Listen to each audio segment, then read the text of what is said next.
just one American division, with more than 400 helicopters of its own. Nothing can outrun the Flying Horsemen. They leapfrog. Ikaze kuri Rwanda News Updates. Cyane kugezaho amakuru mashya kandi agezweho n'utuntu n'utundi tugenda tuboneka hirya no hino ku isi. Uyu munsi turajya mu mateka kubwira imvo n'imvano y'intambara ya Vietnam yasize imivu y'amarira ku maso y'Abanyamerika. Niba uri mushya kuri iyi channel kanda subscribe, ubika no gukanda ku nzogera kugira ngo ujye ubona ubutumwa igihe cyose dushyizeho inkuru hano kuri iyi channel. Ntibibagirwe gukora like kugira ngo iyi nkuru ikomeze igere ku bantu benshi. Intambara ya Vietnam ni imwe mu ntambara zamaze igihe kirekire ndetse ikagira n'amateka yo kuba rimwe mu zo Abanyamerika barwanyemo bagatsindwa ndetse ubuzima bw'abasirikare bayo benshi bukajya mu kaga. Iyi ntambara yabaye hagati y'igihumbi 1955 n'igihumbi 1975, aho Vietnam ya ruguru yari ishyigikiye amatwara y'abakomuniste mu gihe iy'epfo yararwanyaga. Ibi bihugu byahanganye biciye mu ntambara yamaze imyaka 20 maze birangira igice cy'amajyaruguru cyari gishyigikiwe n'izahoze ari Leta Zunze Ubumwe z'Abasoviyeti, Ubushinwa n'abandi bari bashyigikiye ayo matwara, kinesheje icyepfo cyari gitewe ingabo mu bitugu na Leta Zunze Ubumwe za Amerika, Korea y'Epfo, Australia, Thailand n'abandi batacanaga uwaka n'abagendera ku matwara y'abakomuniste. Amakimbirane yo muri Vietnam yatijwe umurindi n'intambara y'ubutita yari iri hagati ya Leta Zunze Ubumwe za Amerika na Leta Zunze Ubumwe z'Abasoviyeti. Iyi ntambara bivuga ko yahitanye abasaga miliyoni 3 barimo Abanyamerika barenga 58,000, naho kimwe cya kabiri cy'abapfuye bari Abanya-Vietnam b'abasivile. Bivugwa ko rero amateka ya Vietnam nabo yaba ari umuzi w'iyi ntambara. Ubundi Vietnam ni igihugu cyo mu majyepfo ya Aziya mu gace k'uburasirazuba ka Indochine. Cyamaze igihe gikoronijwe n'Ubufaransa kuva mu kinyejana cya 19. Mu ntambara ya kabiri y'isi, ingabo z'Ubuyapani zigaruriye Vietnam. Abanya-Vietnam bari barambiwe ubukoloni bayobowe n'uwitwa Ho Chi Minh, wagenderaga ku mahame y'abakomuniste y'Ubushinwa n'Abasoviyete. Yashinze umutwe yise Viet Minh wo guharanira ubwigenge bwa Vietnam. Nyuma yo gutsindwa intambara ya kabiri y'isi mu 1945, Ubuyapani bwakuye ingabo zabwo muri Vietnam. Iki gihugu gisigara mu maboko y'umwami w'abami Bao Dai wari ushyigikiwe n'Ubufaransa. Bidatinze ingabo z'umutwe wa Ho zahise zifata umujyi w'amajyaruguru wa Hanoi, zihita zitangaza ishingwa rya Repubulika Iharanira Demokarasi ya Vietnam, hanyuma Ho ayibera perezida. Iyi repubulika yari ishyigikiwe n'Abasoviyeti n'Ubushinwa. Mu gushaka uko Abafaransa bigarurira ako gace, Ubufaransa bwashyigikiye Bao bushyiraho leta ya Vietnam muri Nyakanga mu 1949, ihabwa umurwa mukuru wa Saigon. Iyi yo yanashyigikiwe na Amerika n'Ubwongereza. Kuba uruhande rwaho n'abarushyigikiye barashakaga igihugu kigendera ku mahame y'abakomuniste, mu gihe Bao n'abandi bashakaga Vietnam ifite ubukungu n'umuco bigendera ku burengerazuba bw'isi, byabaye umuzi w'intambara yanatijwe umurindi n'ibihangange bibiri byarwanaga mu ntambara y'ubutita. Leta Zunze Ubumwe za Amerika n'abazishyigikiye barwanyaga ko Vietnam yagendera ku mahame y'abakomuniste. Abandi barimo Leta Zunze Ubumwe z'Abasoviyete ndetse n'Ubushinwa barwanya ko igendera ku mahame y'uburengerazuba bw'isi. Intambara ya Vietnam ndetse no kwishora mu ntambara kwa Amerika byatangiye mu 1954, nubwo amakimbirane muri ako gace yari ahasanzwe imyaka myinshi. Nyuma y'uko ingabo zaho umutwe Viet Minh zifashe ubutegetsi mu majyaruguru, amakimbirane hagati yazo n'izo mu majyepfo yarakomeje kugeza ubwo Viet Minh itsinze urugamba rwa Dien Bien Phu muri Gicurasi 1954, ari narwo rwashyize iherezo ku bukoloni bw'Ubufaransa muri Indochine. Iyi ntsinzi yo kwirukana Abafaransa muri Vietnam yakurikiwe n'amasezerano yasinyiwe i Geneve muri Nyakanga 1954 yagabanyijemo Vietnam ibice bibiri. Ho yayoboye amajyaruguru naho Bao ayobora amajyepfo. Aya masezerano kandi yanateganyije ukongera kwiyunga kw'igihugu binyuze mu matora yo mu 1956. Icyakora mu 1955 umunyapolitiki warwanyaga bikomeye amahame y'abakomuniste ngo Dinh Diem yahiritse umwami w'abami Bao aba perezida wa Repubulika ya Vietnam. Muri icyo gihe yitwaga Vietnam y'Epfo. Ibi bihe byagendanye n'uko intambara y'ubutita yarimo ikwira ku isi yose. Byatumye Leta Zunze Ubumwe za Amerika ziyemeza gukarishya ingamba zazo zo kurwanya buri umwe wese bifatanya n'Abasoviyete. Nuko mu 1955 Perezida Dwight Eisenhower atangaza ko yashyigikiye Diem wayoboraga Vietnam y'Epfo utaremeraga amahame y'abakomuniste. Igisirikare cya Amerika ndetse n'urwego rw'ubutasi byahaye ubufasha mu myitozo n'ibikoresho ingabo za Diem zihiga bukwara abashyigikiye Vietnam ya ruguru babaga mu majyepfo. Icyo gihe abagera ku 100,000 batawe muri yombi bakorerwa iyicarubozo abandi baricwa. Mu 1957 abashyigikiye Vietnam ya ruguru ndetse n'abatari bashyigikiye Diem batangiye kugaba ibitero ku bayobozi ndetse no ku bandi bantu.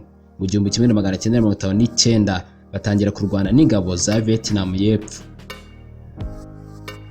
Mu Kuboza kw'igihumbi 1960 abarwanyaga Diem benshi bo mu majyepfo ya Vietnam baba bashyigikiye amahame y'abakomuniste n'abatayashyigikiye bashinze umutwe wo kubohora igihugu bawita NLF bigomeka ku butegetsi.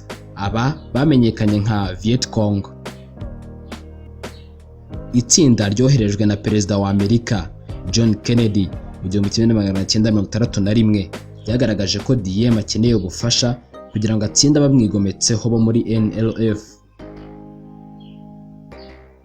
Perezida Kennedy agendeye ku ihame ry'uko igihugu kimwe cyo muri Aziya y'Epfo nikijya mu matwara y'abakomuniste n'ibindi bizagikurikira yongereye ubufasha, aho mu 1962 ingabo za Amerika muri Vietnam y'Epfo zari zimaze kugera ku 9,000 gereranyije n'abatarageraga kuri 800 bari mu myaka 1950. Ntibyatinze ariko kuko bamwe mu bajenerali ba Diem bamwicanye n'umuvandimwe we Ngo Dinh Nhu mu Gushyingo mu 1963. Bikaba byarabaye mbereho ibyumweru bitatu ngo Perezida Kennedy nawe yicirwe i Dallas muri Texas. Uku kwivumbagatanya muri politiki ya Vietnam y'Epfo kwaje guhabwa agahenge n'uwasimbuye Kennedy ari we Lyndon Johnson na Minisitiri w'Umutekano wongereye ingabo n'ubufasha mu by'ubukungu muri Vietnam y'Epfo. Muri Werurwe 1965 Perezida Johnson yafashe icyemezo ashyigikiwe n'Abanyamerika yohereza ingabo z'indwanyi mu ntambara ya Vietnam. Muri Kamena abagera ku 82,000 bose bari muri Vietnam, ndetse abayobozi b'igisirikare basaba abandi 175,000 mu mpera z'uyu mwaka w'1965 wo gutiza ingufu Vietnam y'Epfo. Mu mpera za Nyakanga mu 1965 Perezida Johnson yohereje abasirikare 100,000, abandi 100,000 nabo abohereza mu 1966 mu mwaka wakurikiyeho. Ibindi bihugu nka Korea y'Epfo, Thailand, Australia na New Zealand nabyo byemeye kohereza ingabo muri Vietnam y'Epfo.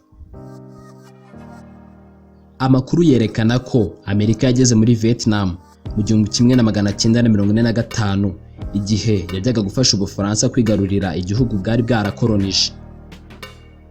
Uretse ibitero byo mu kirere kuri Vietnam ya ruguru, ingabo za Amerika n'iza Vietnam y'Epfo zashyize imbaraga mu kurwanira ku butaka ku mabwiriza ya General William Westmoreland, bishyirwa mu bikorwa na General Nguyen Van Thieu i Saigon muri Vietnam.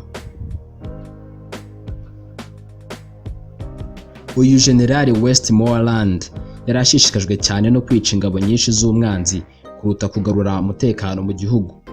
Byatumye mu mwaka w'1966 ibice byinshi bya Vietnam y'Epfo byari byahindutse ibitakirangwamo imirwano, ari naho abasivile bose bagombaga kujyanwa ariko abanzi ntibahakandagire. Gusa ariko ibi ntibyaje gukunda kubw'igisasu kinini cy'indege ya B-52 cyatumye ibyo bice bidaturwa. Impunzi zahise zijyanwa mu nkambi hafi ya Saigon n'indi mijyi. Abarwanyi bigometse kuri Vietnam y'Epfo bakomeje imirwano, bigarurira uduce bari baratakaje bafashijwe n'ingabo n'ibikoresho bahabwaga na Ho Chi Minh binyuze muri Cambodia na Laos. Bahabwaga ubufasha kandi n'Ubushinwa na Leta Zunze Ubumwe z'Abasoviyete. Byageze mu Gushyingo mu 1967, umubare w'ingabo za Amerika muri Vietnam wari ugeze ku 500,000 bose. Abari bamaze gupfa bari 15,058, naho abakomeretse yari 109,527. Uko intambara yakomezaga, bamwe mu basirikare batakarizaga icyizere impamvu zituma leta yabo bagumisha muri Vietnam, ndetse no kuba Amerika yarakomezaga kuvuga ko intambara yayitsinze. Mu by'ukuri bari baratakaje impamvu y'intambara barimo, batakibona icyo barwanira. Bigeze hagati ya Nyakanga mu 1966 no Kuboza 1973, abasirikare barenga 503 bahagaritse intambara bava mu gisirikare. Ibi byatejwe umurindi nuko abanyamerika benshi babonye amashusho y'intambara kuri televiziyo zabo, bakamagana cyane intambara, ndetse mu Kwakira mu 1967 abagera ku 35,000 bigaragambirizaga imbere ya Pentagon bayamagana. Abamaganaga iyi ntambara bavugaga ko abasivile atari bo banze b'abarwanyi, ariko ari bo ba mbere barimo kugirwaho ingaruka n'iyi ntambara. Bavugaga kandi ko Amerika ishyigikiye ubutegetsi bwamunzwe na ruswa n'igitugu bwa Saigon cyangwa se Vietnam y'Epfo. Abanyamerika batari bashyigikiye intambara bakajije umurego basaba ko ingabo zabo zavanwa muri Vietnam. Ingabo za mbere zakuweyo abari bakiri mu gisirikare bararakaye, baracitse n'intege, barabihiwe n'ubuzima ndetse batameze neza mu mutwe. Byashyize kera muri Mutarama mu 1973, Leta Zunze Ubumwe za Amerika na Vietnam ya ruguru byageze ku masezerano yo gusoza imirwano yeruye hagati y'ibihugu byombi. Icyo gihe Amerika yayoborwaga na Richard Nixon. Gusa intambara hagati ya Vietnam zombi yarakomeje kugeza ku itariki 30 Mata mu 1975, ubwo ingabo za Vietnam ya ruguru zafataga Saigon zikahitirira umujyi wa Ho Chi Minh City. Nkibutsa ko Ho Chi Minh yapfuye mu 1969. Intambara y'imyaka irenga 20 yasize abagera kuri miliyoni 2 z'Abanya-Vietnam bishwe, abagera kuri miliyoni 3 barakomereka, naho abandi miliyoni 12 bahinduka impunzi. Ibikorwa remezo by'igihugu byarahasenyukiye, ubukungu burashegeshwa. Bigeze mu 1976, yunze ubumwe ihinduka Repubulika y'Abasoviyete ya Vietnam.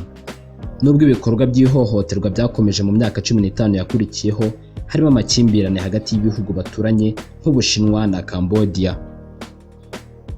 Muri Amerika naho ingaruka z'intambara ya Vietnam zamaze igihe nyuma y'uko ingabo zayo zihavuye mu 1973. Amerika yakoresheje miliyari zirenga 120 z'idolari mu makimbirane ya Vietnam hagati y'1965 n'1973. Aka kayabo katumye ibiciro bizamuka, bitera ibibazo mu bucuruzi bw'ibikomoka kuri peteroli mu 1973. Si ibyo gusa, kuko iyi ntambara kandi yagize ingaruka mu mitekerereze y'Abanyamerika ndetse inatandukanya abaturage. Mu barwanya intambara bahuye n'ipfunwe ryaturutse ku kubwirwa n'abatari bayishyigikiye ko iyo ntambara yatumye bica abasivili. Naho ku rundi ruhande abari bashyigikiye intambara babonaga nk'abatsinzwe urugamba. Hari kandi abangiritse ibice by'umubiri n'izindi ngaruka. Ubushakashatsi bwagaragaje ko abasirikare bagera ku 500,000 muri miliyoni 3 barwanya intambara ya Vietnam byabagizeho ingaruka zirimo umuhangayiko, gutandukana n'abo bashakanye, kwiyahura, ubusinzi no kubatwa n'ibiyobyabwenge. Mu 1982 hafunguwe urwibutso rw'abazize intambara ya Vietnam hariya i Washington DC. Kuri uru rwibutso handitseho amazina y'abagabo n'abagore b'Abanyamerika 57,939 bapfuye cyangwa bakaburirwa irengero mu ntambara, nyuma baje kwiyongera bagera ku 58,200. Ku muntu wumva ibi ngibi ashobora kwibaza impamvu Amerika yatsinzwe iyi ntambara ya Vietnam. Amerika yari ifite intwaro zikaze ariko ntacyo zayimariye mu ntambara zarwanaga n'abasirikare bakoreshaga amayeri ya kinyeshyamba kandi bakoreshaga amashyamba nk'ubwihisho. Abasesenguzi bavuga ko ibyatumye Amerika itsindwa intambara yo muri Vietnam harimo umuhate n'impamvu y'intambara. Abarwanyi ba Vietnam ya ruguru barwanaga baharanira ubwigenge ndetse n'amatwara y'abakomunisiti.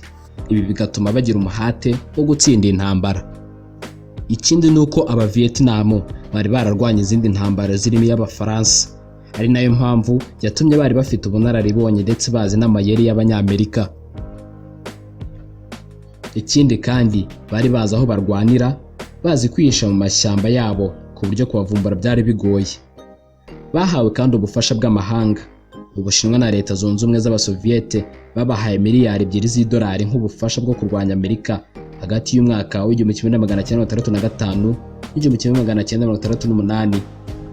Ubu bufasha burimo ubwirinzi 8,000 bw'ibisasu by'indege n'ubundi bwirinzi 200 bwa misile z'indege. Igitero cyo ku itariki ya mbere Mutarama 1968 cyiswe Tet Offensive cyagabwe n'ingabo za Vietnam ya ruguru kuri Vietnam y'Epfo n'abari babashyigikiye kiri mu byabashegeshe. Ikindi kandi imijyi irenga 30 yagabweho ibitero n'abasirikare barenga 80,000. Ibi byeretse Abanyamerika ko intambara batazayitsinda kubera izo mbaraga bari babonye zibituyeho. Iri nyuma kandi yo gufatwa kwa ambasade ya Amerika i Saigon. Ikindi gishobora kuba cyaraciye intege Abanyamerika ntibatsinde intambara ni urusaku rw'abatari bashyigikiye intambara cyane cyane muri Amerika. Reka ngushimire wowe twabanye muri aka kanya kose gashize. Inkuru nk'izi nakagaruka kuri Rwanda News Updates. Niba wakunze iyi nkuru duhe like, wibuke no gukora subscribe. Wibuke no kuyisharinga ku bandi bantu bose ukanda kuri share, yiboherereze kuri WhatsApp cyangwa se kuri Facebook. Ndagushimiye.